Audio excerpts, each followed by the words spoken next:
He's in the meeting, is she towards the beginning of this? To check in with her? No, I talked to her earlier. I don't think Okay. she's been there this time. Oh, is this land use? Is today land use or not? Today, it's, yeah, substantial regional impact definition, the future land use map. Map, so. okay. Oh, I'm just hearing case short-term rentals comes up, so that's why. Appreciate that. How's it going, Doug? Good, how about you? I'm doing all right. Another beautiful day. Yep. Heavy rain tomorrow, snow the day after. Might be able to go for a hike in 3 months, let's call it. Well, we're still skiing. Yeah, there you go. All right. You gotta pick your day though. Yeah.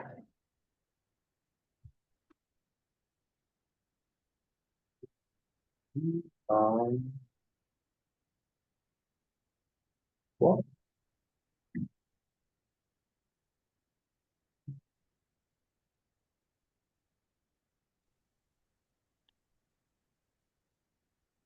Hey, I didn't think I was gonna get in. wow. There you are. Is this everybody? Hey, I have an announcement to make. This meeting is canceled. April Fool, April Fool. Ah. I promised Doug I would do that. So, okay, hi, everybody. We have Will and Alice and Doug and Mike.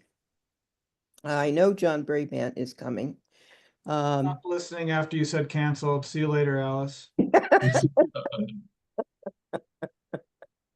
No problem. My head is so turned around. I feel like an owl this week. Speaking of the owl, Eli's Yeah. here. Okay, is John Brabant there? Not yet. Okay, and hang on a second. We got Christian and Brian and everybody. I'll wait 1 minute for John and then I will start the meeting.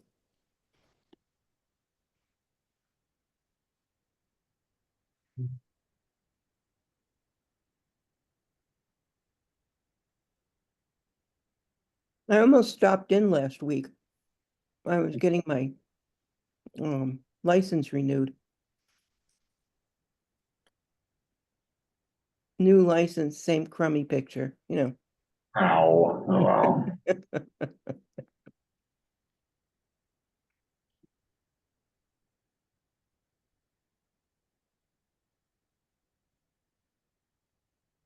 Well, I'm gonna go ahead and start things.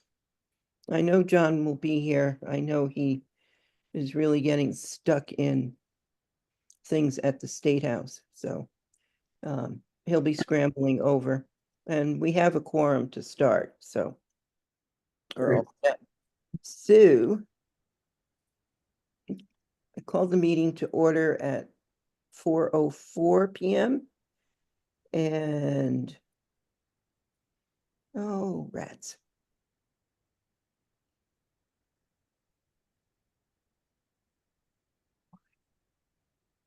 Does this to me all the time.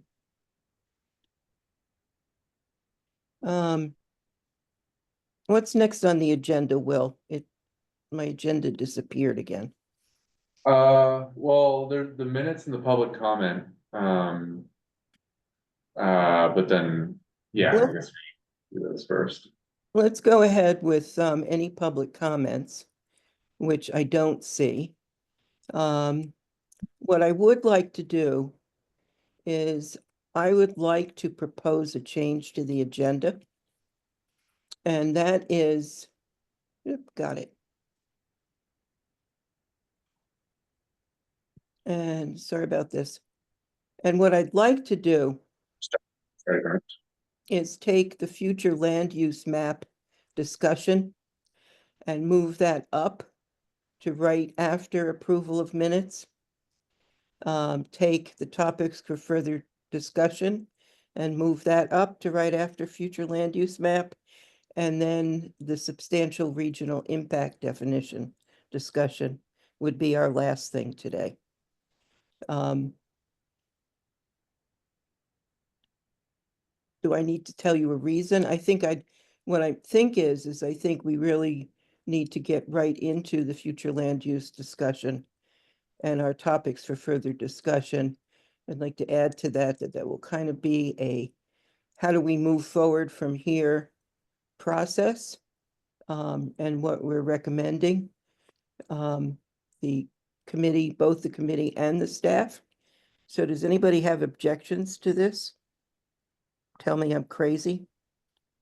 Well, I don't think there's as much to talk about the future land use map as maybe you're thinking or hoping, Alice. And I'm all right with the agenda change, not that I'm a voting member, but I really don't want to get bogged down in the topics for further discussion. We're identifying topics to talk about in the future. We're not talking about those topics. So I don't want personally to spend the entire meeting talking about topics for further discussion and actually going down rabbit holes.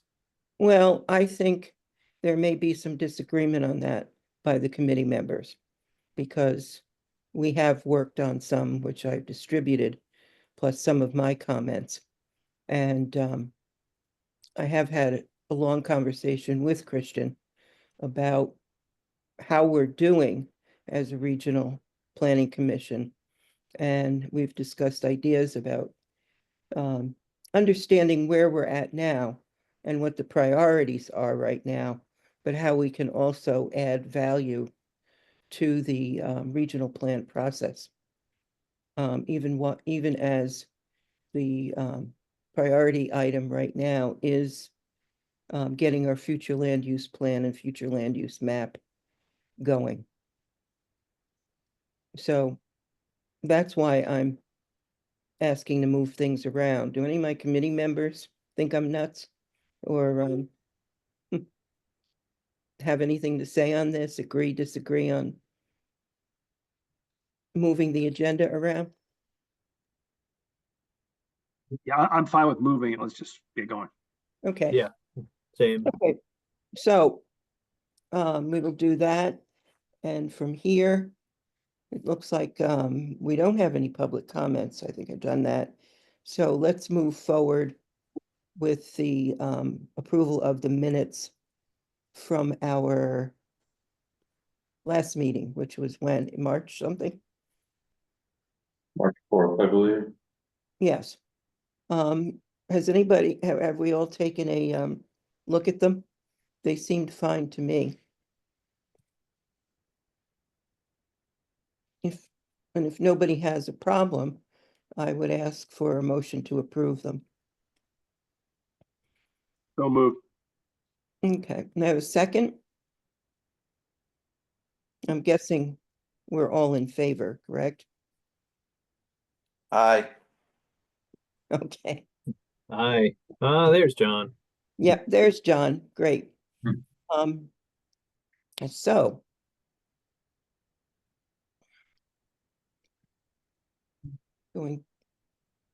Learning the split screen. So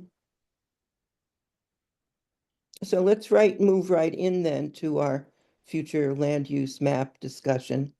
And I want to talk more about the importance of it and what it means in terms of moving forward on our chapters. Brian, do you want to start, or who's going to start on this one? I We can need an start, but was there explanation of- something you wanted to talk about before we look at the map, or you wanted to talk about that while we're looking at the map, Alice? We can do either one. I didn't know we were actually going to have a map today because it wasn't in the packet. And there was, Well, the pixels aren't even dry on my screen, so okay, we all can right, look at, where I am and where I need to move in the future, if that's helpful. But if there's a discussion you want to have around the future land use map, we don't need to get bogged down in the map first. Shall we look at the map and talk at the Okay, same we're time? gonna look at the map. Okay.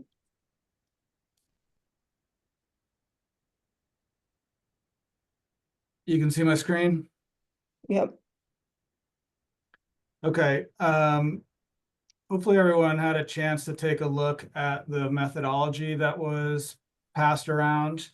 That was a document that was collaboratively developed by folks from VAPTA as a sort of roadmap for producing the future land use maps. I have a philosophical disagreement with the way that they structured the document, so I actually started at the bottom and working my way up to the top. They were working from the downtown centers, et cetera, out. I felt like given the makeup of our region, it was more important to consider natural resource constraints first, and so that's what we're looking at here. So everything you see in the dark green is currently resource conservation. Now that's going to change, particularly around the edges, as we take some of that land out of the rural conservation and move it into the rural ag and forestry classification. And in particular, the land that'll get whittled out of the conservation, what's currently shown as conservation, will be agricultural and forest lands of at least 20 acres in size.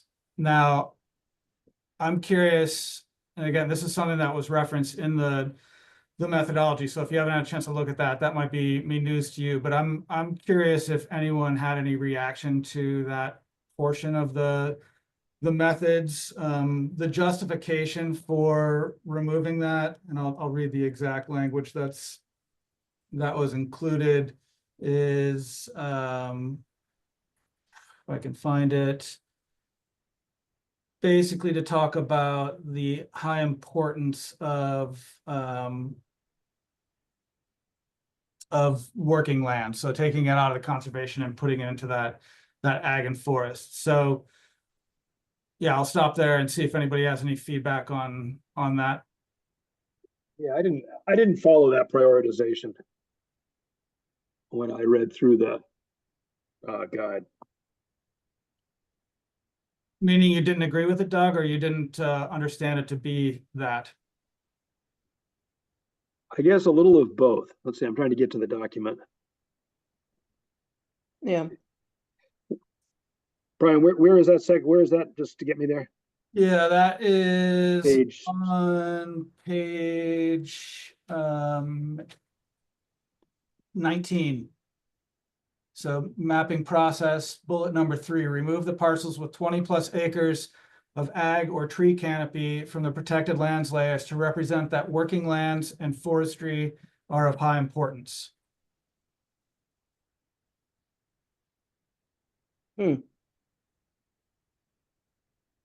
So- working lands are not conservation under this set of theories or approaches.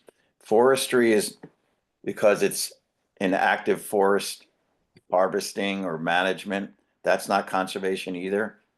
It kind of seems in conflict with what I've grown up with here in Vermont. I mean, I live on a farm that has hay land and pasture land in active use. I have a forest that's being managed through the current use program, which requires some level of forest management activity, which includes cutting, and it's conserved with the Vermont Land Trust. So it kind of doesn't jive for me in terms of how we've historically looked at conserved lands.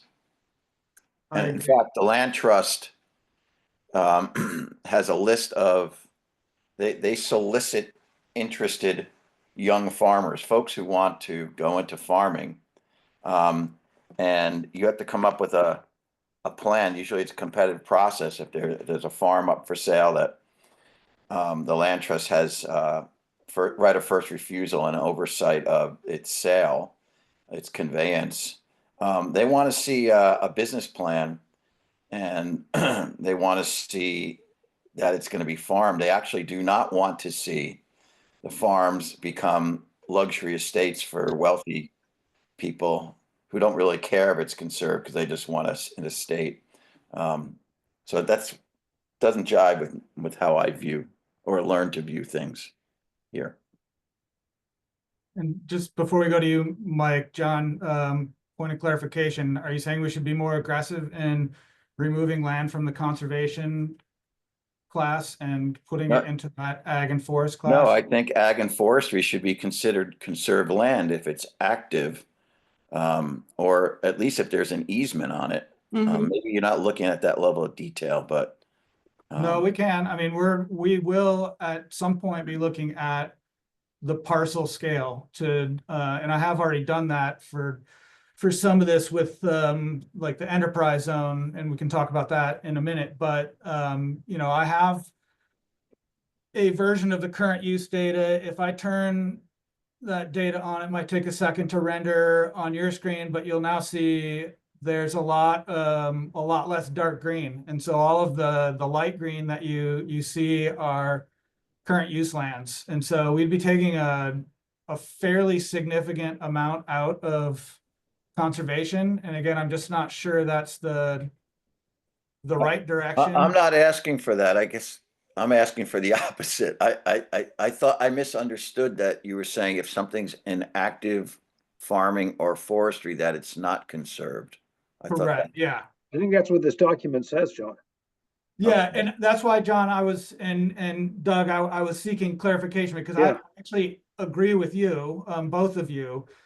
I'm just, again, looking for a little bit of guidance. I don't think ultimately that it stays all dark green. I think there's probably going to be justification for taking some of that out, but I think it's going to be a little more selective than the approach that's advocated for. But before we go too much further, let's let Mike chime in. He's had his hand up for a minute here. Yeah, just to let the other commissioners know, we're working, so we've worked on our future land use map, and we went through this same methodology, but obviously we're the city of Montpelier, so we're at a very different, we're looking at very different districts.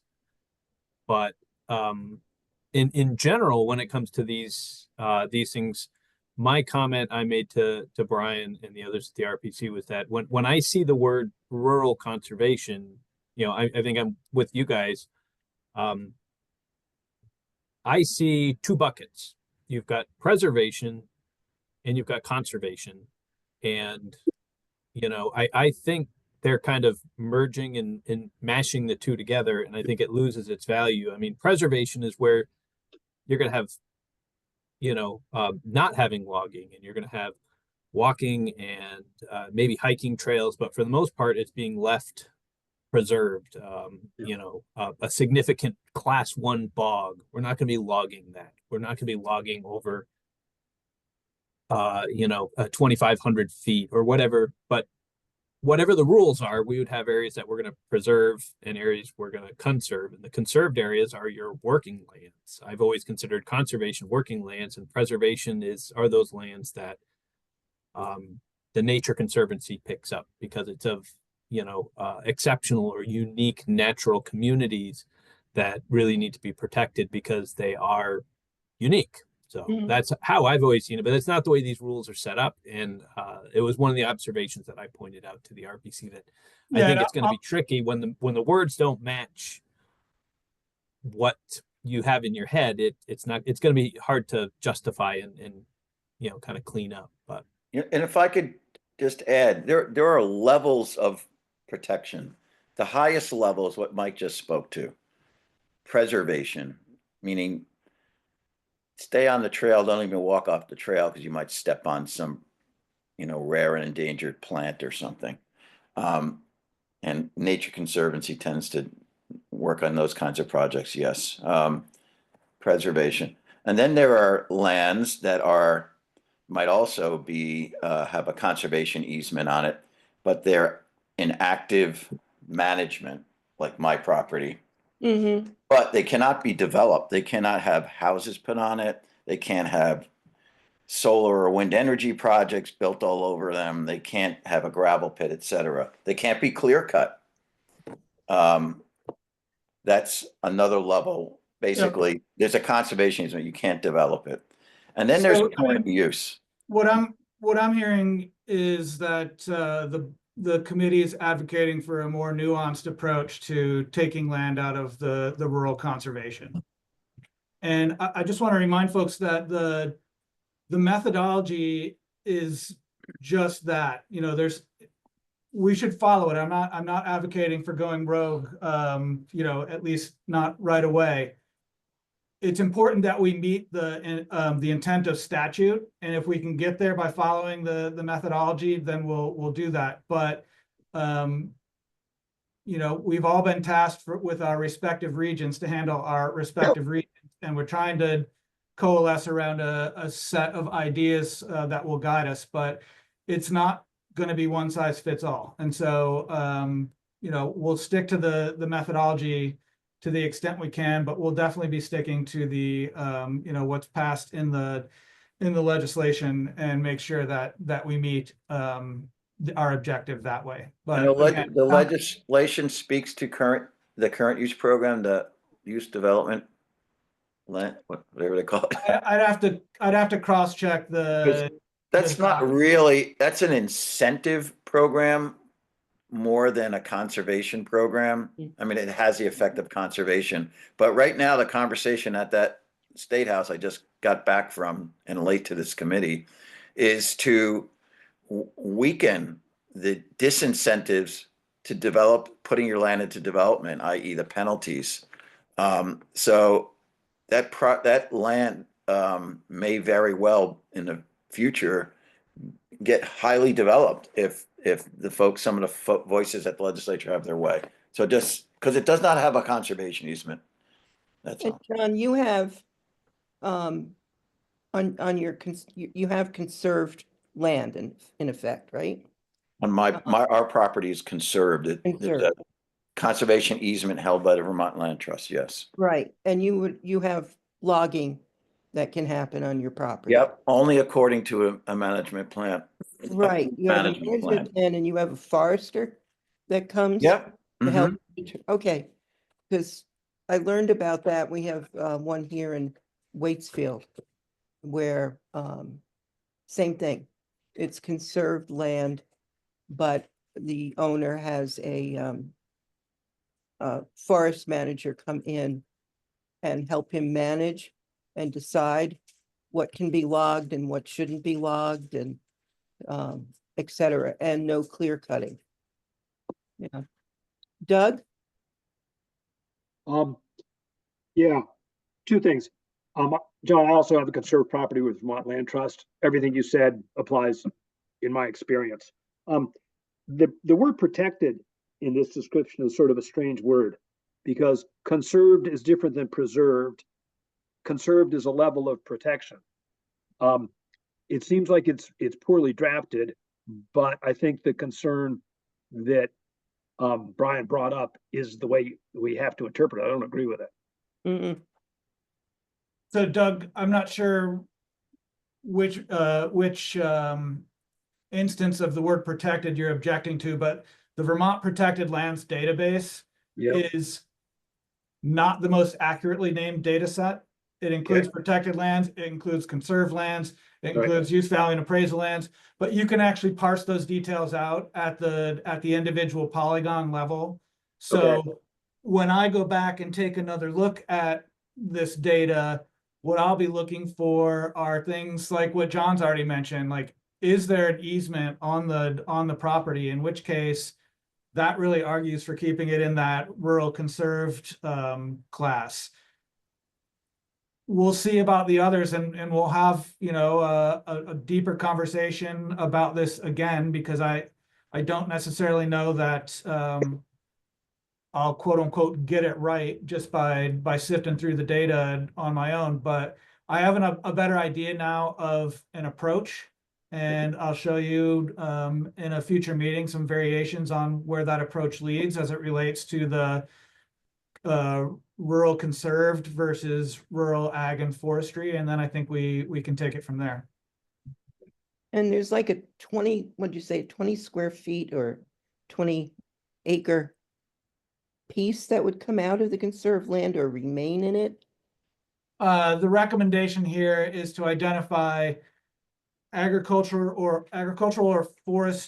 forestry parcels of at least 20 acres in size. And I mean, that 20-acre minimum relates to the use value and appraisal. I mean, even just being able to enroll in the use value and appraisal program. Theirs is the UVA program requires a 25-acre minimum, actually. 25, yeah. Okay, so the rub here is, what is it that we have to do? Like, I'm assuming that whatever map or plan we come up with that goes into our regional plan is something that has to be approved according to this this document. What was it? Well, we propose a future land use map, and that gets presented to the land use review board, and they decide whether or not to adopt the map. But there's a lot of steps between now and then, starting with coming up with a proposal that we put out to public comment. We solicit feedback, not just from the regional plan committee, but from the region, make adjustments based on that, and then submit that to the land use review board for their approval. I mean, I'm sure that at some point along the way, Christian, maybe you know, the full board would vote to adopt this, not just the regional plan committee, would be my suspicion. Yep. But this, I mean, this is part of the regional plan, so it'll go through that long process. Yeah, right. So we're going to be making some decision points here that would then be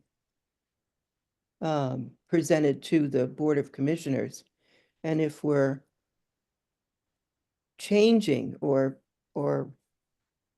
not conforming 100% to every, is it a rule in that procedure document? We would have to really explain why, like what our intentions are here. I mean, we will meet the intent of the legislation. We might just not get there by following the methodology 100%. Okay. And I just want to know how married are we to this methodology? Can we make changes in it? I think we need to try it on for size, and then we can talk about the things that I don't think work.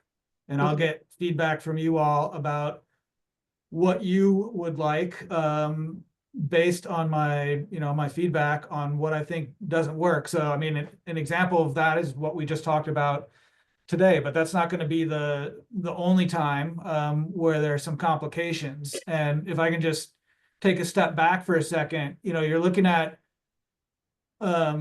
that dark green again, that rural conservation, the lighter green that you can maybe see is the rural ag forest, and then for some reason almost the same color green is the resource-based recreation area. So I've got the ski areas there, and then the fancy splotches of color are just different state designations, and these purple-ish areas are the enterprise areas. So, what's left in that gray is that's kind of like what's left over at this point. And as I continue to flesh out some of these other classes of future land use, I think we're going to have just sort of this what's left, that randomly situated gray area that we need to then make some decisions about, and that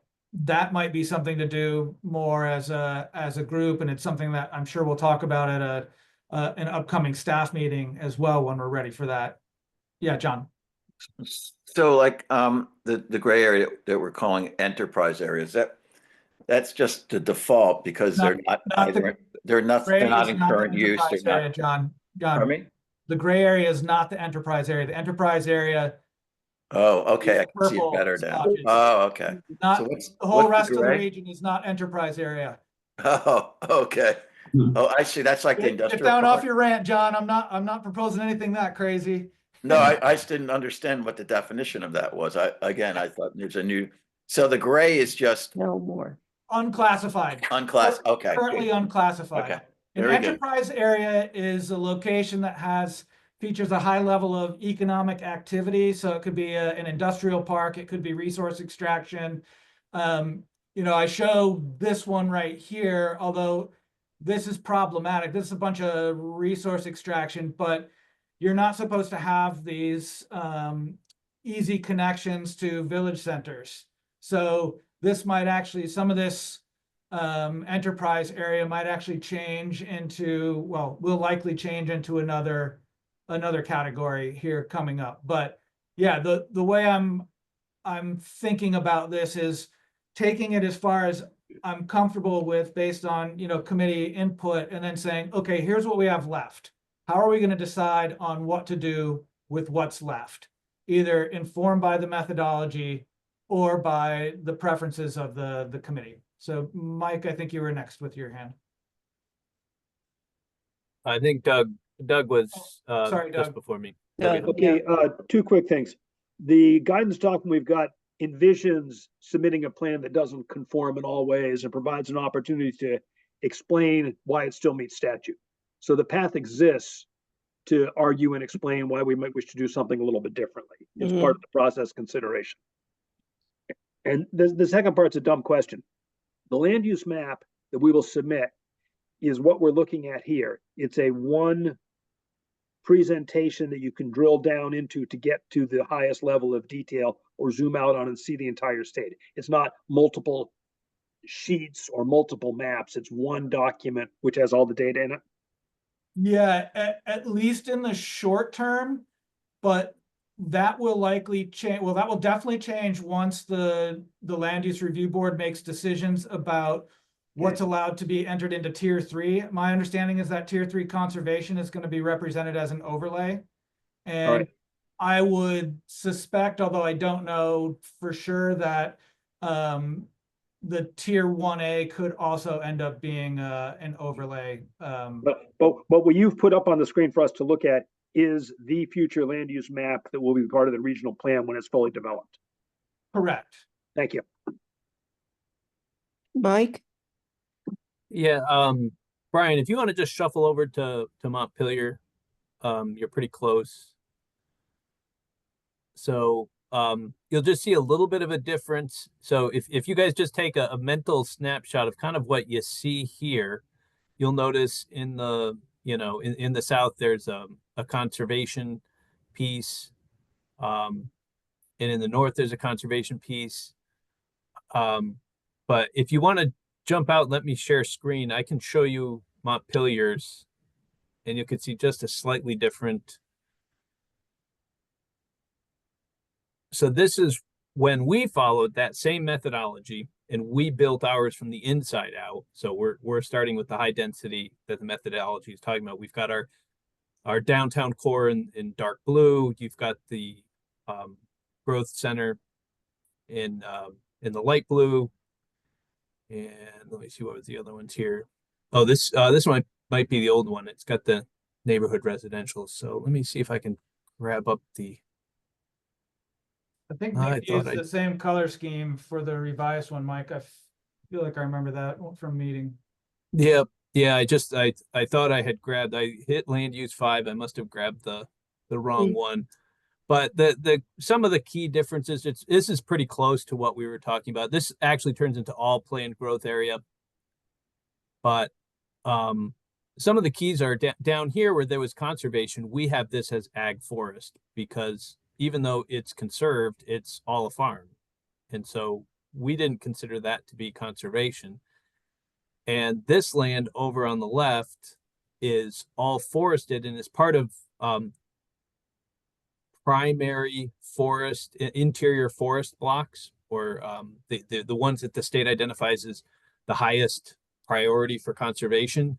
So we have that in, but not on Brian's map. So I think I think you can meet things following different rules and still get there. This is obviously the same as what was on Brian's map.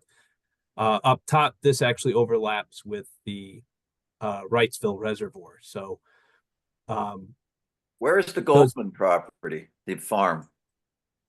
the farm is actually this. This is the pink is his farm.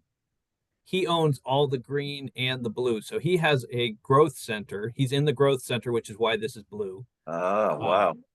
So the growth center, but he doesn't plan to build this whole thing out. It follows the parcel line. So That's behind the cemetery, right? That blue yes. parcel. Yeah, I know that. Yep. And a lot of it's difficult to develop. So the developable part's actually right up here. Most of this wouldn't be developed, but it's this way because of it. You're supposed to follow either natural boundaries or parcels. And because it's growth center, we followed the parcel. So we recognize, but our thought was, if you're looking at making a tier 3, we would want the extra review out here. If we're thinking tier 3 review, I think this makes sense because we're going to be getting less review in these oranges and blues, and we would expect more review out here in these green areas because they're areas that are attached to interior forest blocks that have been proposed for. This was highest priority. This is lower priority. So that's why we kind of chose the ones we did. This happens to be the floodplain parcel that's being purchased. That's why that's in conservation. But yeah, sorry I grabbed the wrong version. We're probably up to version 7 by now, but it was kind of the same idea. But just to let you guys know, you can take the same rules and end up with slightly different looking maps. And I think that's where a little bit of we have to just kind of build out a map and then start to see what if we change the rules a little bit and make, current use properties ag forest rather than conservation. Do we want to make those conservation? How do we want to, and it will shift things a little bit without big intent. You really just have to put the map out there and then kind of go through and say, does this look right? And if it does look right, then. Now, did you say floodplain would go in the conservation? That particular parcel would, because it's being purchased and put into conservation by the land trust. Oh, Or okay. for floodplain management. In other places, you've got a distinction between enterprise can be in the floodplain, but one of the other ones can't. So sometimes you get ones that you have to split parcels and stuff. Yeah, it also depends on your local regulations, like whether you have any. That also determines when a category can include floodplain area or not. Okay. Okay. Now, does anyone have any more questions on this? Oh, here we go. Yeah. Yeah, okay. actually, I found the other map if you guys wanted to take a quick. Yeah. Let me shut that one down and open this one up.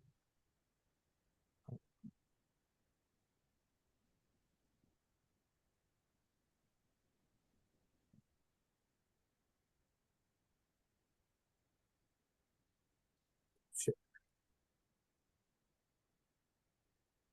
Yeah, so this is the most accurate one now. This is future land use based on those same rules. So you'll see it looks a little different. The colors are not correct in this version, but you'll still see the same thing.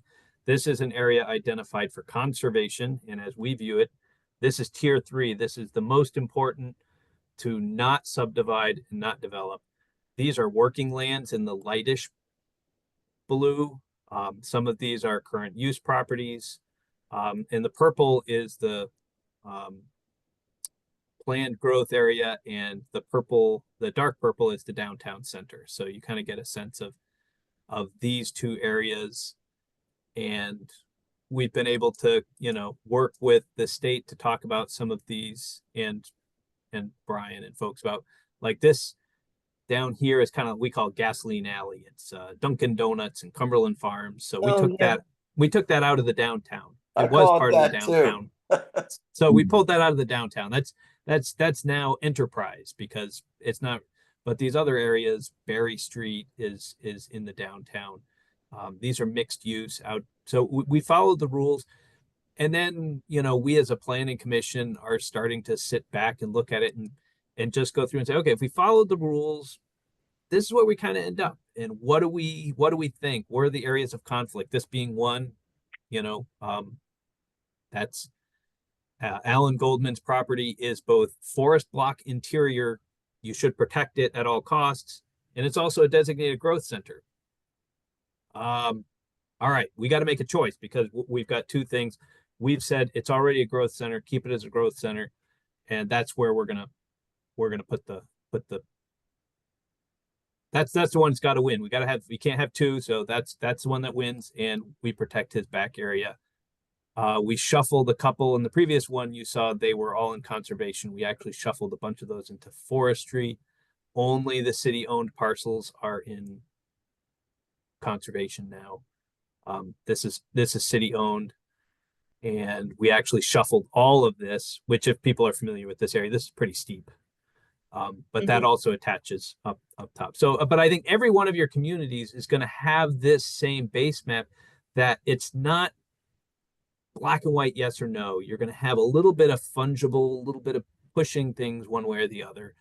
And I think what Brian is going to need to run the whole thing is, are we going to have conserved lands? Are we going to have John's land as conservation, or are we going to have John's land as ag forestry?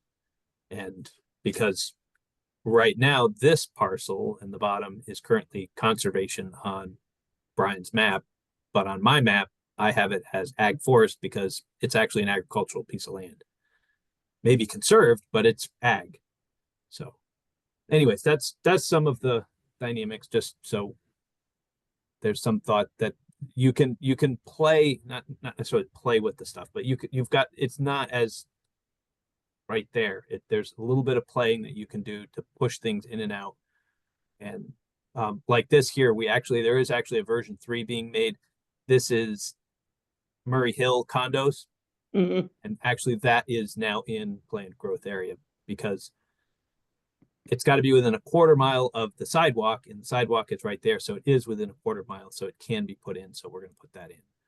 So that's Do the municipal maps have to be the same as what's going to be in the regional map? no, and maybe that's what Christian was going to get at. They don't have to be the same. We did it because we wanted to selfishly help to drive the process. If we go and hand to the regional planning commission, hey, this is what we think our future land use map should look like. Maybe you guys could think of making your map match ours. Knowing that our map, future land use map, may look different than the regional future land use map, and that's still going to be okay because there isn't a requirement. We just have to be in conformity with that map. And if we can argue that, yeah, the districts are slightly different, but at the end of the day, they accomplish the same goals, and our map doesn't prohibit that from happening. Christian, you've got your hand up there. Sure. I wasn't going to mention the fact that they didn't have to be the same, Mike. That's right. Their municipal plans and the regional plan don't need to be identical. They just need to be in conformance with, or yeah, they just need to be in conformance, which is basically making sure that either one is stopping the other one. I didn't want to get too far ahead of this. Maybe Brian was going to talk to it, but if not, I can dig into it. Were you going to speak to zooming in on, say, a growth center or growth area? We talked a lot about Montpelier, but I recognize in the map as it is now, all the centers are essentially the current designations. Yeah, I haven't really worked those up yet, Christian. That's fine. So I'll speak a little bit to this. We won't get into too much detail because this might be in a future iteration once we start working closer with each municipalities. But part of the intent was also not to have necessarily our future growth area, future land use area map, I'd be identical to current state designations around village centers and town centers, or even in new town centers. So in the case of Montpelier, you see some of that smoothing taking place, not worrying about where exactly parcel by parcel the current designation was drawn, but what does the fabric look like here, and how does it really stitch together, and how does one use flow into the next? And so looking at other municipalities, I'm thinking of Irisville, of course, and Waitsfield, Mhm. or even the villages in Calais, designated villages in Calais. I pick on Calais because it has so many. I think that's 5. Um, are there is there a different geography there that makes more sense from a practical purpose to really outline the actual village? Um, I think other regions have other planners and looking at this and thinking about this have really kind of lamented that really we should have uh, a fuzzy line we're drawing our edges with, not a sharp edge, because growth is more organic than that. It's not necessarily parcel by parcel. It's how the different uses flow one into the next. So I don't know if you want to pull up your draft map, Brian, and say look at Waterbury, for example, where we haven't had input, but that might be a good example of where we might want to change, um, where we might see the geography of that town center change, as we engage with the municipality and they share their growth plans with us. Yeah, I'd rather not do that today. So there are provisions both within the methodology and statute about expanding the state designations, and I'd like to have all the data together and show some actual examples of this is how I made these decisions to see if the committee thinks I'm on the right track, instead of just trying to talk through one on the fly, because I don't have all the data together, and you do need to know about where there are sidewalks, where there's sewer capacity. So Mhm. there's a handful of things that soils, so a handful of things that I don't have ready Perfect. access to. Doesn't But surprise me at all that you have a plan for that. We'll talk yeah, about it at a but future that meeting. was definitely going to be more of a focus for the next meeting when we talk about this again. I wanted to start out in the rural hinterlands and work my way into the downtown centers. And really, basically, what's going to go away also are these NDAs, like the different, they've redone all the programs, like, Yeah, uh, Going to be a yeah, downtown center, a village center, a planned growth area, a Village area. transition/infill, yeah, village area. Oh, center. Yeah, you know, a little bit confusing, but Yeah. they depend on,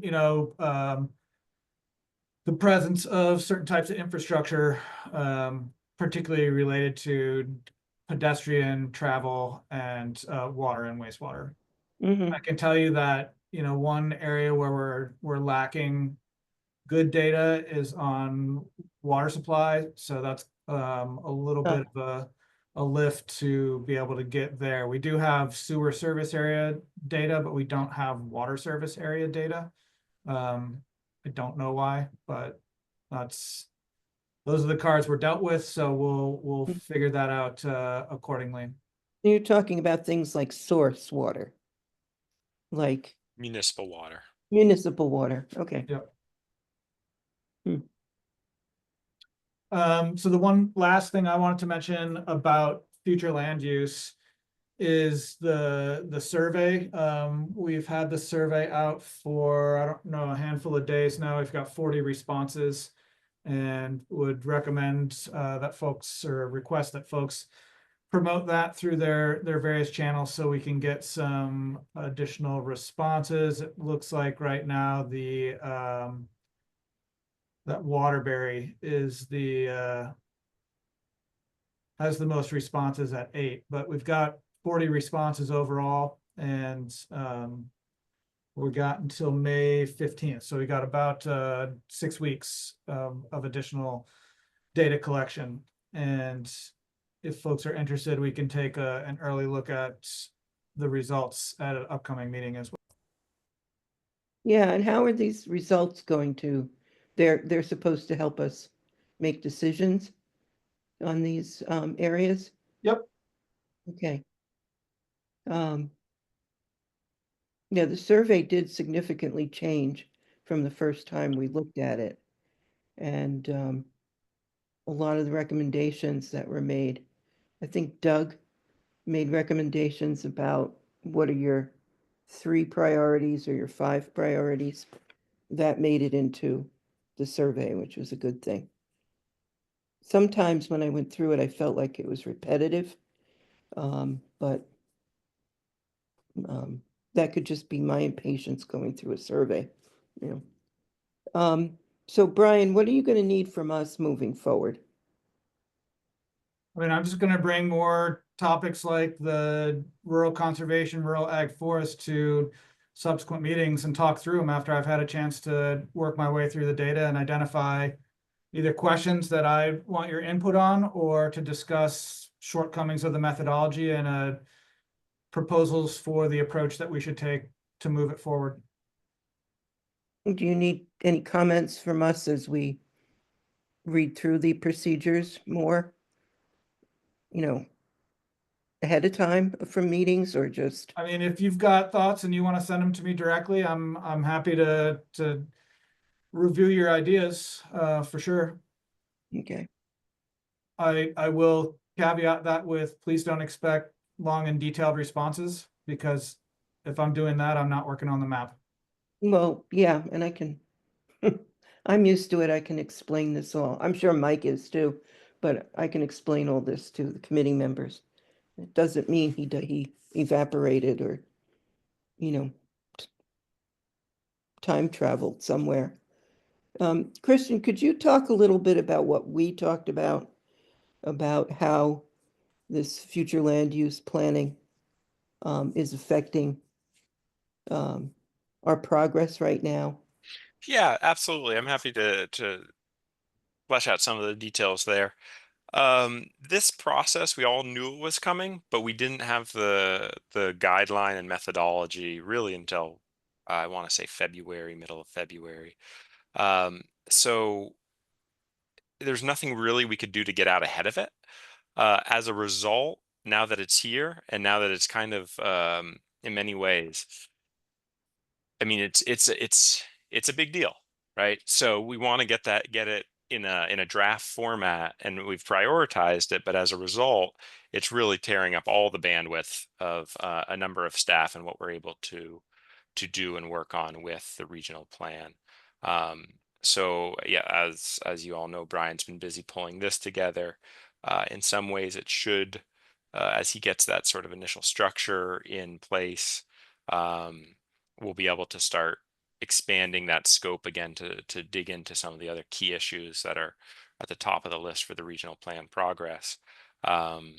Once we have that map in place, we can start get those initial housing targets together and bring those Yeah, back to committees. Once he gets that in place, Brian can turn his attention a little bit to the format of the chapters and start bringing in those semifinal draft chapters that reflect a lot of the decision points this group has made, and we can get that second or third review on those chapters, so that we have a what we'll call a first final draft.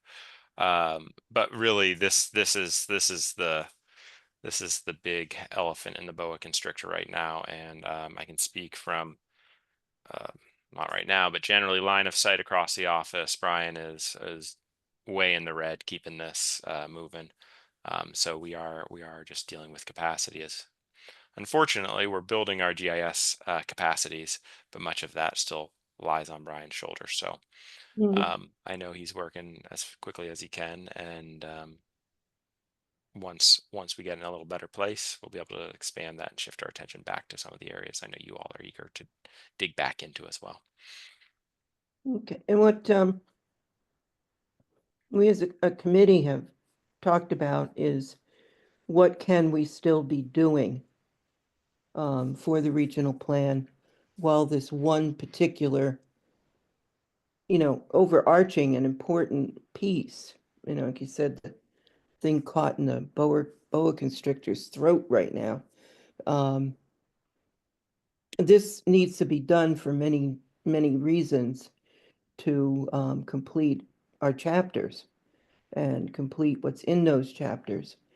And committees felt for a while that we need to keep this moving forward, but there are some discussion points Doug can describe that the best on things we can discuss that we feel the regional plan needs to touch on and have in its content that the committee still can be working on while this future land use plan is finished.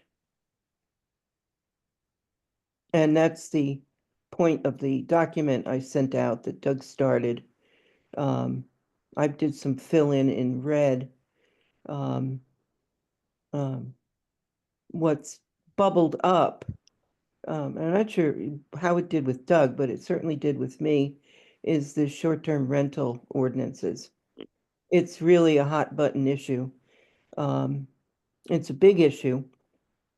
And, you know, the hope of some municipal, local government people I've talked to is they're really hoping that in the regional plan, we can come up with reasonable regulations as guidance of, you know, how can we reasonably regulate short-term rentals and why? And, you know, kind of like who's done them. We can make a list of what towns have done them. And then other types of issues that committee members can push forward and also staff can bring to the table too.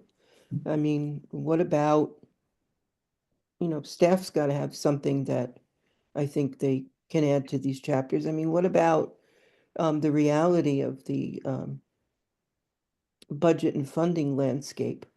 Like, do we make mention of that as a, let's keep on our toes and watch this and how it affects us over the coming years?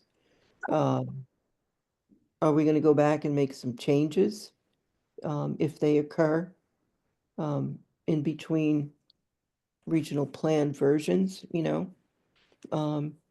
And if we can talk about timeline a little, just to understand our deadlines and timelines better and maybe relieve the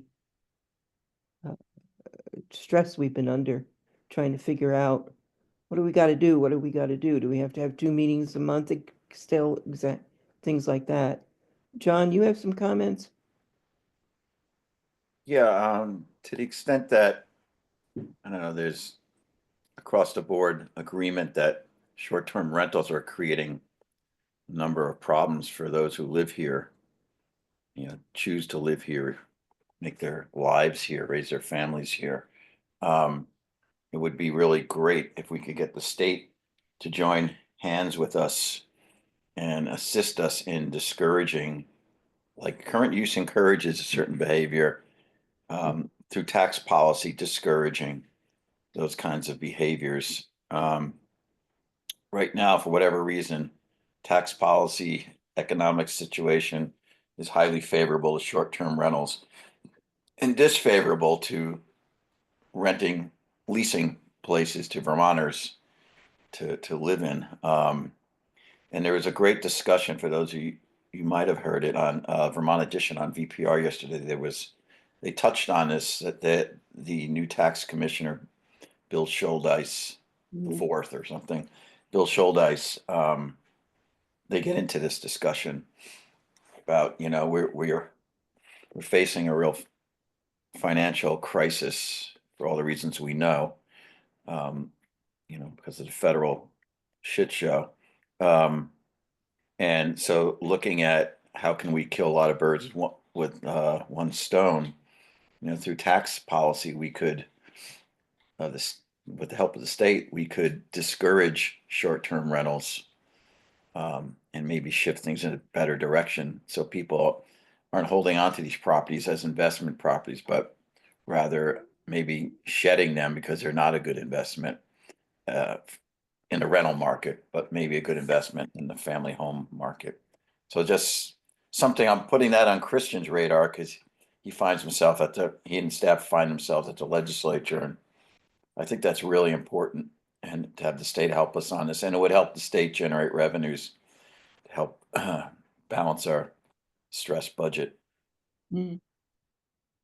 Doug? Yeah, I appreciate that the land use map is a lot of work and it's taking a lot of resources. I got a little fired up last week when I realized that we'd missed a couple of meeting opportunities to talk about something of significance because we didn't have a memo prepared for review by the committee to talk about something that wasn't on the front burner.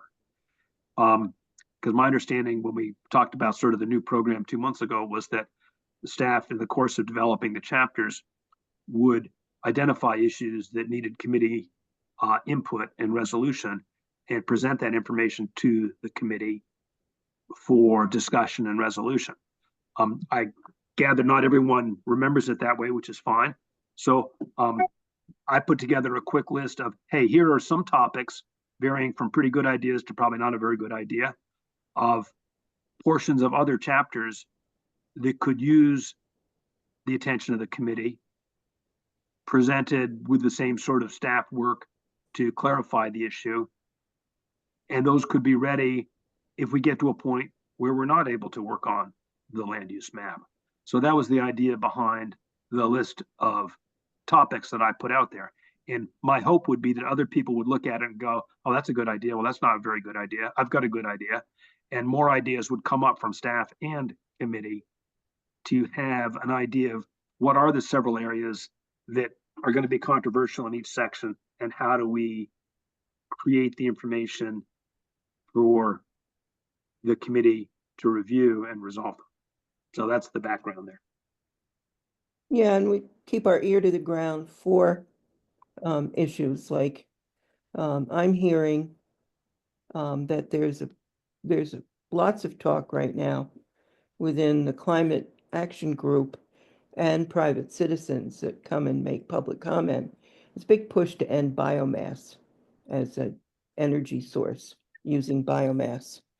And there's also a real topic of conversation. We had talked about maybe some hydro with some small dam recreation or installation, and A&R and rivers people hate that idea. No more dams on the river. So, you know, those are things that need to be looked at and added into the chapters or not, you know, like, or not.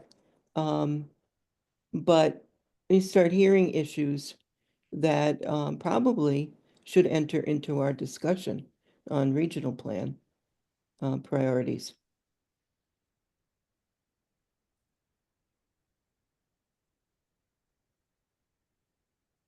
So Brian, what will we see next meeting with the future land use map?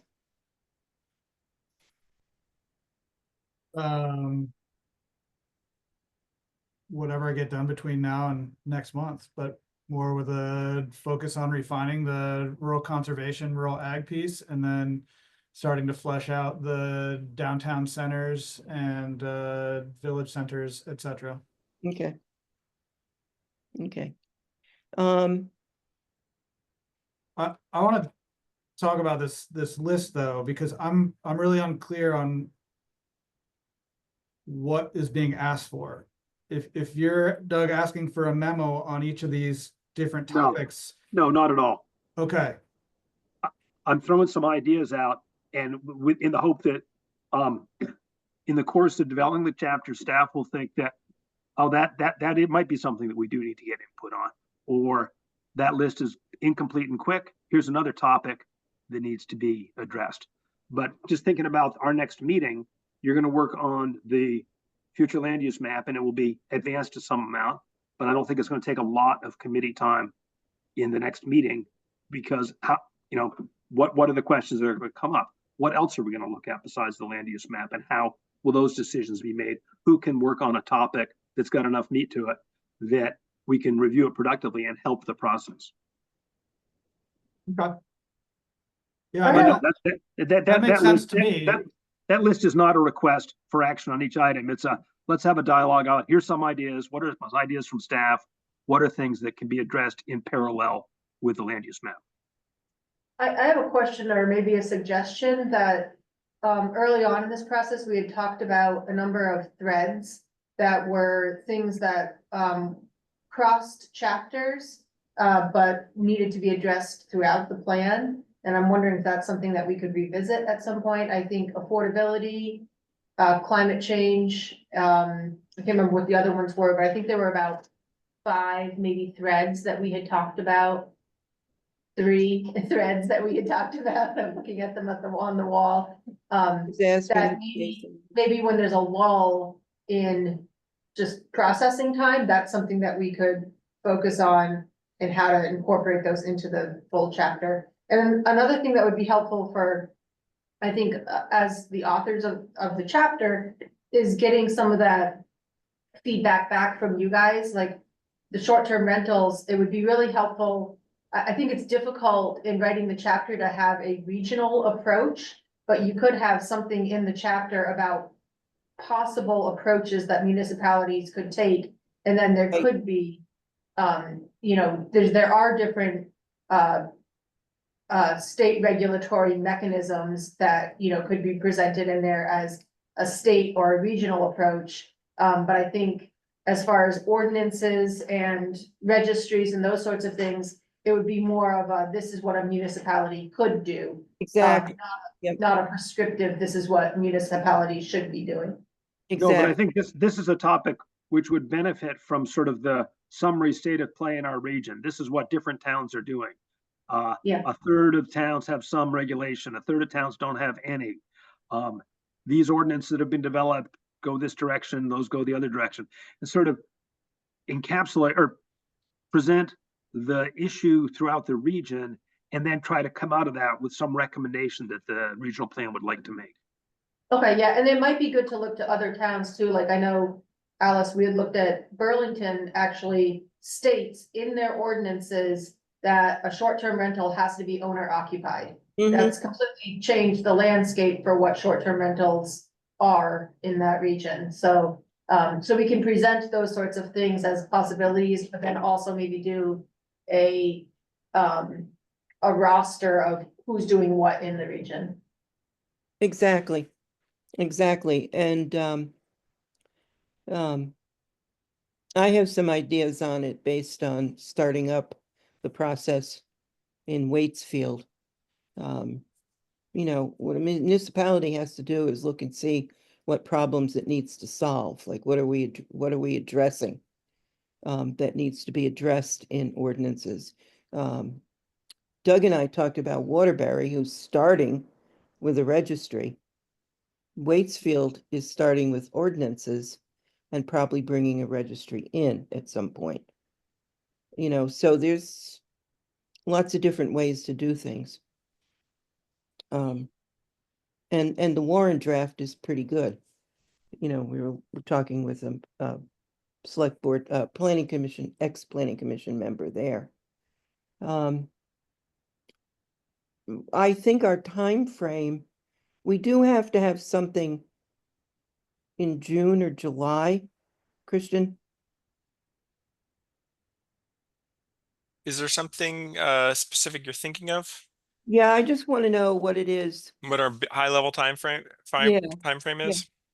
So we need to have a new plan adopted by the end of 2026. I think we're on track to have this plan and the work done crafting this plan Mhm. by the end of September. And so that gives us 15 months to go through adoption, which I think 6 months is the minimum, but planning Mhm. 9 months is not an unreasonable thing given the current the changes to the adoption process that were made in Act 181.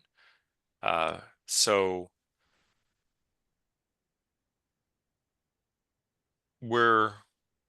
I think we're on pace to make that Okay. September So line. we're looking for a draft this September? I think on September 30th, well, maybe it'd be October 11th or something, whatever the second Tuesday of October is. It would be great, and I think we should strive to have, or even earlier, a draft of the plan accepted by the full commission. Granted, it then has to go to the land use review board, come back. We have to make address their comments. We have to do public hearing 2 different times with 30 days between each hearing. Mhm. There are a number of steps in there, but I think we want that version of the plan where at least the concepts, the ideas we're putting forth, the goals and actions, those are embraced by our Board of Commissioners. Okay. So it's not like we're off the hook on keeping this moving forward, but we have a better idea on what we actually have to have. Mhm. Like, yeah, or would be ideal, let's put it that way, to have. Yeah. And our original goal had been June 30th. So this is a Got 90-day it. delay from what we'd been talking about. And that was facilitated by the fact that we just had a better understanding of the law and what's expected of us by when. So we are able to give ourselves a little that 90-day flex time. Okay. But I don't think we want to push it further. I don't think any of you want to keep this going on indefinitely. So, and I don't think staff does. I think staff will be floating 6 inches above the ground the day after we get this thing approved. So it'll be good for all of us. Yeah, I just think my sense with where you've got a great committee here. I mean, let me put it this way, I have a great committee. They're not that hard to round up. And the discussion with I think we want to put out a product that an end result that we're proud of and that we feel comfortable with. And has some flexibility too, you know, we don't want to make it anything rigid. Mhm. We did this, so damn it, follow these rules. And hearing your concerns tonight, I think will be good. Brian and I can talk a little tomorrow, and I think with 1 or 2 staff get-togethers, we could probably assign some of the key, have staff look back at any outstanding questions they may have in their chapters, address some of these issues that haven't been addressed yet, talk about the threads as Eli brought up, assign that the folks who aren't working on the housing targets or the future land use map, and keep that stuff moving forward. So it's not all on one person. Yeah, and helpful. if you also need one of us to help out at one of those staff meetings to clarify what we're aiming for and what our intent is, we would be willing to do that. Sure. As I'm speaking for We can everybody. be in touch. We can be in touch. Exactly. All right, does anybody else have any other comments on future land Do use plan we or? want to talk? Oh, no. So, I'm busy transferring the information from Doug and Alice over to a spreadsheet that I will share with everyone. So I'm not going to send it out as an attachment. It'll just be a SharePoint document that folks are going to be able to edit, and would encourage you to add additional ideas to the various topic areas or discussion points under those ideas. But before we break for today or move on to the next topic, if there are a small handful of topics that we can put on the agenda for the next meeting so that when Christian and I talk, we can get staff to look at those in particular, then that would be helpful. And I'm thinking probably like 3 will be enough. Brian, I would ask that when you put that spreadsheet together, you know, some of the ideas that are on there are not very good ideas, and they don't have to be treated with equal seriousness. I mean, here's a bunch of ideas. Some of them will be helpful to staff if we explore them further. Some of them will not be at all helpful to staff if we bring it further. So don't let it have a life of its own. Feel free to red pen, please. Will do. Okay. But are there a couple 3 that folks want to spotlight now? Do you want to just take a week or so to gin up some more ideas and discussion points and get back to one of us? The one that pops up is obviously the short-term rentals, because that popped up right away. And Yeah, I'd like to think myself. Yeah. I could say things are, I wouldn't say hopping, but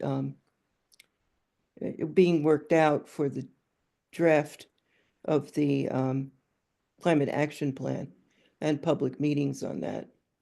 I mean, how we work that into the document, I think is going to be important.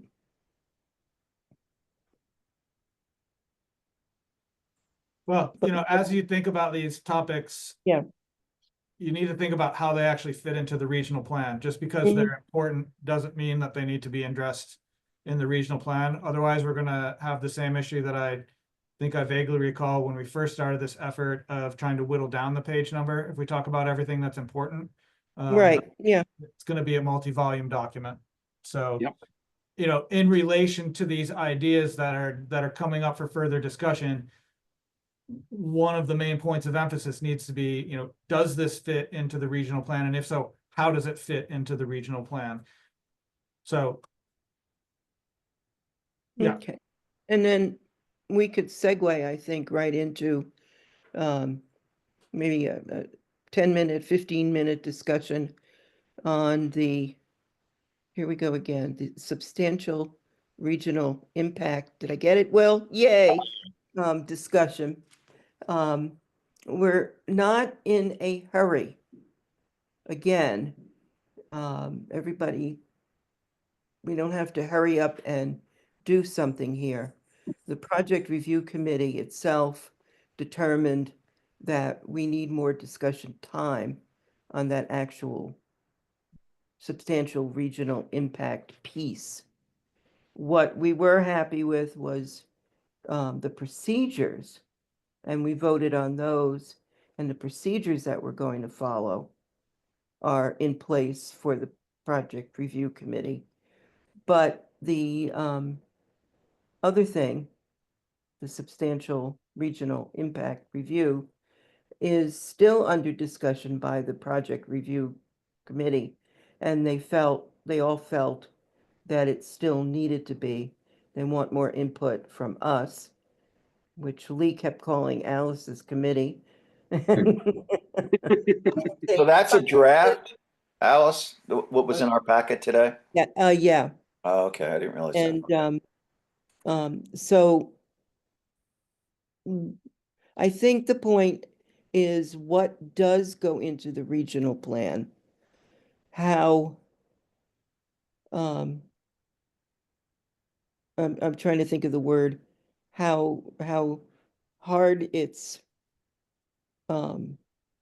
like, Will, can you give me a hand here? Also a matter of how strict the terms are for Mhm. what would be reviewed by the project review committee. And or do we keep it as a more flexible thing of what we could review? With the fear being that we could have something come in that's just kind of under whatever we determine, and set as this is the guideline of what we review. And it really does have a significant impact, but we can't review it because we've made our own review Sorry, higher. we can review, we can review any.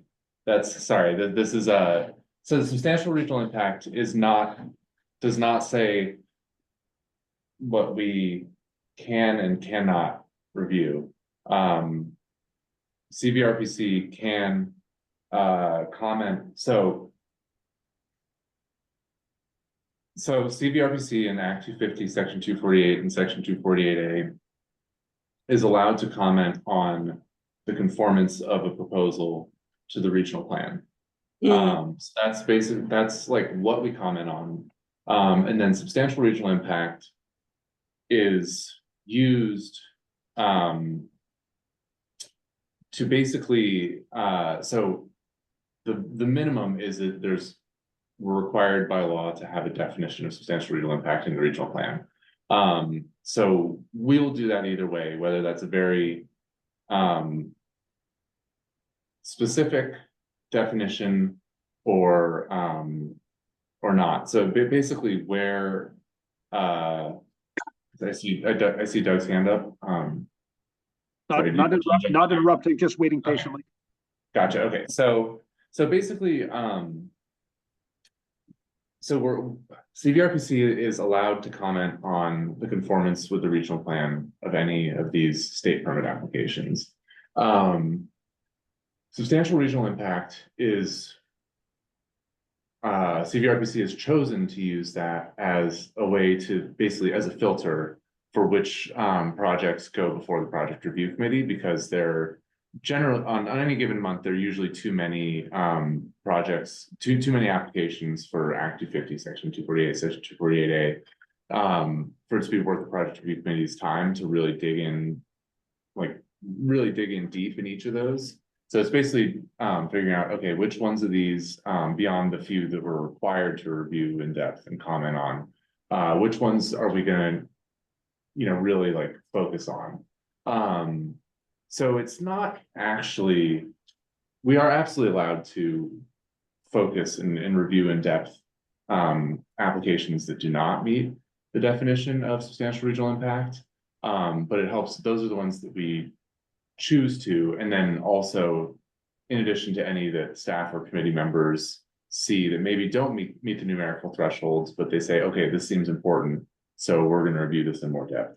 So it's not excluding, but it is basically, so the substantial regional impact, the two uses that definition has is what I just described. It's like the filter for which projects staff bring to the project review committee, beyond just inclusion in the summary, the monthly summary sheet, but like what do we really dive in depth on reviewing for conformance with the regional plan? That's what it's always about, conformance with the regional plan. So it's the internal filter, and that's the main, like by far the main use. And then there's also one other consideration, which is in the rare event of there being a conflict between the municipal plan and the regional plan. Basically, again, these are rare, but sometimes, so Act 250 and Section 248 and Section 248A review projects for conformance with the relevant either municipal or regional plan. So when usually they're the same, either it conforms with both or it doesn't conform with both. But when it's does conform with the municipal plan and does not conform with the regional plan, basically projects that have substantial regional impact as we define them, that means that the regional plan is what the Land Use Review Board and the Public Utility Commission review for conformance with. Whereas projects that do not have substantial regional impact as we define them, the municipal plan takes precedence, and it's and then so those regulatory authorities or courts and appeals review for conformance with the municipal plan for projects that do not have substantial regional impact. So that's really, and again, those are rare instances, but that's really where, like, not just in terms of our internal review process, that's really where the rubber meets the road of substantial regional impact, is determining whether, in the rare event of a conflict between the municipal and the regional plan, which one takes precedence. And there's one example I can think of, I think Peter Gregory mentioned when he spoke to this committee, was like a proposed mixed use like farm retail outlet in Heartland. But again, that's the only one that I'm aware of where this is coming, but it's certainly, it is a possibility. So that's what substantial regional impact really, the rubber meets the road, is that question of, do we determine, do we judge it against the proposal against the regional plan or the municipal plan? Other than that, we have to have a definition in the regional plan. So it doesn't have to be, they don't specify whether it's detailed or not, we just have to have a definition. But then really, like the vast majority of substantial regional impact, and this is not by law, this is by CVRPC's choice, is determining, okay, which projects are we really looking at closely? So that the project review committee looked at revised rules of process, which take into account, which incorporate the really detailed substantial regional impact guidelines that you looked at previously. And so that's outside of the regional plan because it's much easier to modify those in the future than it is to modify or than to amend the regional plan. But that is a question, like, do we want the additional flexibility of having these very specific guidelines in just an internal, the rules of process, project review committee rules of process document, and then we basically just meet the, check the box of like, there needs to be a definition in the regional plan of substantial regional impact. And that's kind of what both the regional plan committee and the project review committee have stated a preference for, just wanting that flexibility of if we want to, being able to modify easily in the future. But there is that question of, in the event of a conflict, between a town plan and the regional plan, the court or the regulatory body is less likely to call CVRPC's claim that a proposal would have substantial regional impact arbitrary or otherwise invalidated if we have really specific detailed definition in the regional plan itself, as opposed to in the rules of process. So that's basically the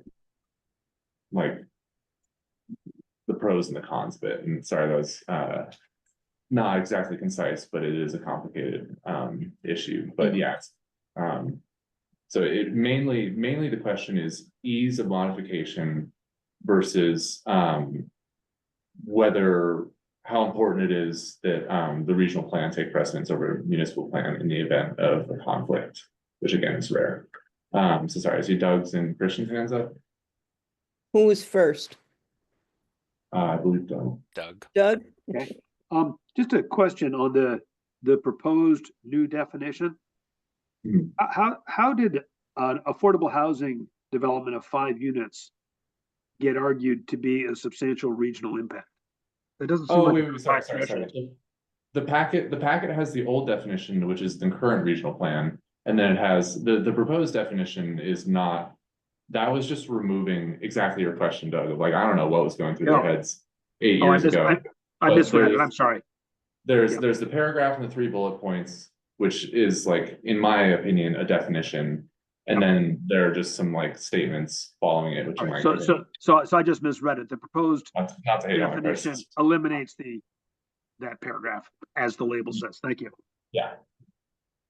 Okay, Christian, were you next? Yeah, I just had a quick question for Will, if I'm remembering right. As I recall from regional or project review committee, they requested we bring them some other examples that they could consider. Right, we have this example, but Two Rivers has a very specific and prescriptive substantial regional impact. Northwest Regional Planning Commission has a somewhat less detailed, somewhere in between.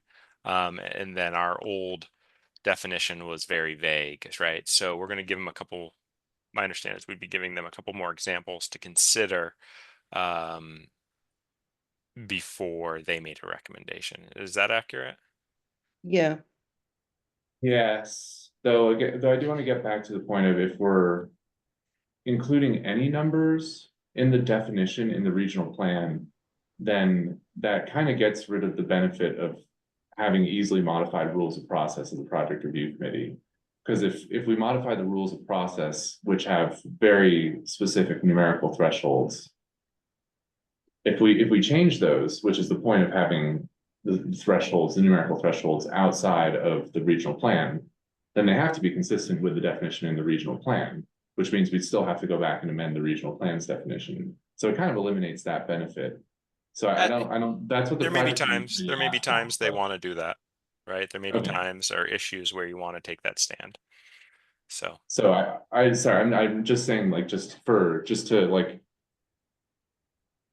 like the Two Rivers and Northwest have, I mean, to me, it's, I don't, maybe I'm missing something, but I don't, it's like, I think having a middle ground seems at first glance like a good compromise of not having extremely detailed, like tons and tons of numerical thresholds in the definition, but having like a few select ones. But I really think it's binary. Like, I really think we need to either have no numbers in the regional plan definition so that we can, you know, have the flexibility of easily modifying the external how-to document or like the rules of process document. Or we go all in on having numerical thresholds in the regional plan definition. So that it has the most weight in before regulatory bodies or before courts in appeals of regulatory body decisions. So yeah, that's what they asked for, but that's kind of I'm the more I think about it, the more I don't really I don't see a benefit of striking a compromise. I really think it should be one way, all in with a vague qualitative definition and then extreme specificity in the rules of process, or all in on having a like very lengthy, very detailed definition in the regional plan, which again would be require an amendment if we ever wanted to modify them. So, And as you said earlier, everything is ultimately reviewed not against substantial regional impact, but against the regional plan in its goals and its actions. John? I'm kind of left a little confused procedurally, and again, I go back to beating my old drum and what I think was an unfortunate decision back in the 90s by the environmental board.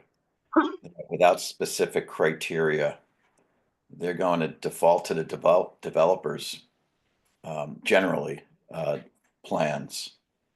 Again, I go back to there was a golf course planned in South Burlington on what was a beautiful farm, and South Burlington and the region called that rural conservation should be left undeveloped, should be maintained as farmland, should be maintained as forest land, should.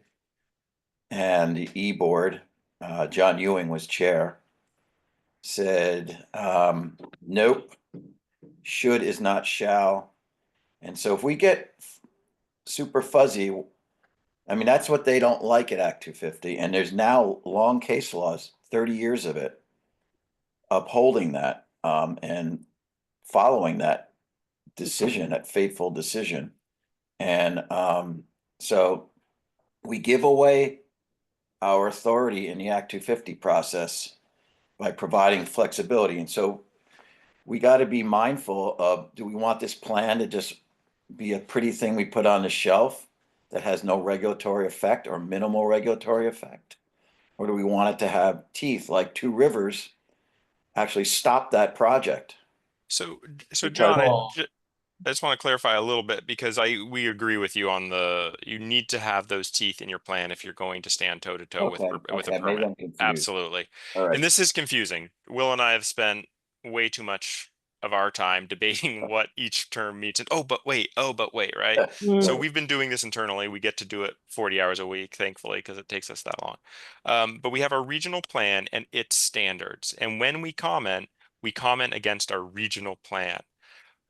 The substantial regional impact is more fuzzy. On one hand, it triggers that project review committee comment process. Like we see, oh, this has substantial regional impact, therefore we're going to comment. And when we comment, we're going to comment against the regional plan. Okay. There is, just to confuse things, there is one specific example when the substantial regional impact does have legal authority. And that's when our plan is counter to the local plan. And if we can show that there's substantial regional impact, the deference is given to our plan, not the local plan. And this came up within the last 3 years, I'll say recently, in Two Rivers, where the regional plan was the proposed development was non-conforming with the regional plan, and the lawyers tried to argue, yeah, but it didn't make substantial regional impact, therefore we have to defer to the local plan. And their plan and their substantial regional impact held up against that challenge. Therefore, their comments and the regional plan were held as the standard. So I hope I illustrated just how fuzzy this whole process is. It didn't have a substantial regional impact, but it didn't conform with the regional plan. Did I get that right? It It did did have a have, Oh, it did substantial have. regional impact, Did and have, it okay. did not conform with the regional plan. Correct. Okay. Therefore, the Two Rivers Got it. plan Hmm. was shown to be non-conformant with the Two Rivers plan. Okay. Had Got they it. not been able to establish that substantial regional impact, it would have deferred to the local plan, and therefore would have been in conformance and would have gone forward with the development. So there, go ahead, Will. I'm probably messing up the Okay. details. no, you nailed it. That's exactly, that's the concise summary of what I was saying. And also, John, your point about, the shall and must versus should, came up in that very same, Right. Vermont Supreme Court ruling that Christian's referring to. But again, that's not in the substantial regional impact definition. That was in the rest of the regional plan. So they did emphasize multiple times the importance of using that mandatory language, but that's not a question of substantial regional impact definition. That's the plan of the goals, strategies, other statements of the regional Okay. plan. And so you would, So in part, at least in part, derive your substantial regional impact conclusion by reviewing the plan, and if there are shalls that the proposed project doesn't abide by, you could, at least in part, derive your substantial regional impact on that. You could also throw in some traffic flow or whatever else it impacts, but, okay, I get it. yeah, Yeah, I'm that's not, well, think of it. Well, we can. I think we probably can talk more about it, Will, and keep talking about it. But in any case, the regional project review committee is going to think a little harder on it as well. Because the whole point of establishing substantial regional impact has to be a defensible definition. Mm. So To that's open, probably a good decision, that Supreme Court decision for us to all look at, huh? could be. Yeah, let's distribute that with the Yeah. next, maybe Good with the point. next meeting. Yeah, I would. yeah, I'll take a look at that. definitely. Yeah, it's an interesting one. And Mike's point at our last meeting, the regional plan committee's last meeting, of like arbitrary, and there's some other, like, Capricious. I'm capricious, yeah. And that the ruling that we'll send around, sent sort of conflicting, opinions on that, where it said, on one hand, it did give greater weight, because the developers' lawyers argued that the substantial regional impact definition in Two Rivers plan allowed for arbitrary, application of, like, basically it gave the Two Rivers free rein to decide, arbitrarily, whether a project had substantial regional impact or not. And then here's where the ruling got conflicting. So on one hand, they said they gave greater weight to that definition. The Supreme Court gave greater weight to that definition and said, no, it's not arbitrary because look at all these specific numerical thresholds. And then 3 pages later, it says, oh, but it doesn't need to have specific numerical thresholds to not be arbitrary. Like, that's not a requirement, but like, it helped that it did. So, yeah. But it's very interesting regardless. And, yeah, we'll definitely send it around, and, I think that definitely helps inform. And it should just clarify. I mean, that really clarifies the, like, conflict between the local plan and the regional plan. That's really what it comes down to. But lots of other good reading. So yeah. And we can continue, Mhm. Follow what project review committee discusses and what our feelings are about this, and continue to discuss it. But we're not in a huge hurry on this. Because it's And fun. one other, and sorry. Yeah, go ahead, Will. One other thing too is, like, there's the question of, how much detail, how much specificity do we want to include in the definition? right. So that's the big question. But then once we decide how specific we want to be, there's also the question of the actual definition itself within that chosen level of specificity. So the one that was adopted it's included in the packet, the adopted definition, with the, like, housing targets and stuff, like, whatever. But so basically the proposed definition that I said, or the draft definition, just removed the second paragraph because it doesn't make any sense in the definition. So if we choose to do something with that level of specificity, we can also totally rewrite the definition.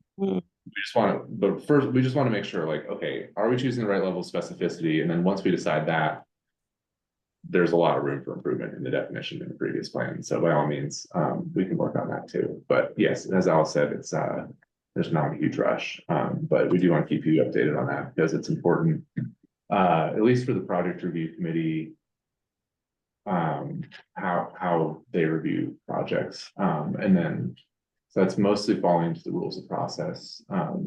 But the regional plan definition needs to be moving in coordination with the project review committee rules of process. Okay. Well, I see everybody getting itchy here. And I have to finish up a preparation for a presentation to the Waitsfield Select Board on our local hazard mitigation plan and all the exciting emergency projects that we need to do. I do want to remind everyone, I sent an email, but we have lost Alice Farrell. She's resigned the regional plan committee. So I'm encouraging everybody to think about who might be a good replacement. And we're working on this also. Nancy Chartrand, myself, Peter Gaboret, I can't Peter remember. Carby. Yeah, and Don LaHaye are working on this also. Okay, so put your thinking caps on for that. And with that, I'm I would going to, move to adjourn. yay, thank you, John. I was just going to say that. And Doug seconded, and I'm sure, Mike, you don't have any objections to that. And Mike, Check anyways. yeah, I do want to thank you for all your help today. Again, and Doug and John. I learned something every day. Thanks, Yeah, everyone. well, we'll also wind up in another meeting where I get to be Debbie Downer again. Everybody, oh my God, public health just got a $7 million cut. So anyhow, thank you all. Brian, thank you. I think I understand where we're at now. I hope everybody else does. And Yeah, thanks, Brian. yeah, Appreciate it. definitely. Good to see the map. Yeah. More I to hope come. I hope you don't need to go have your eyesight checked when you're done with it. Okay. All right, dinner time. All right. Thanks, Thank you, all. everybody. Bye. Yep. Bye.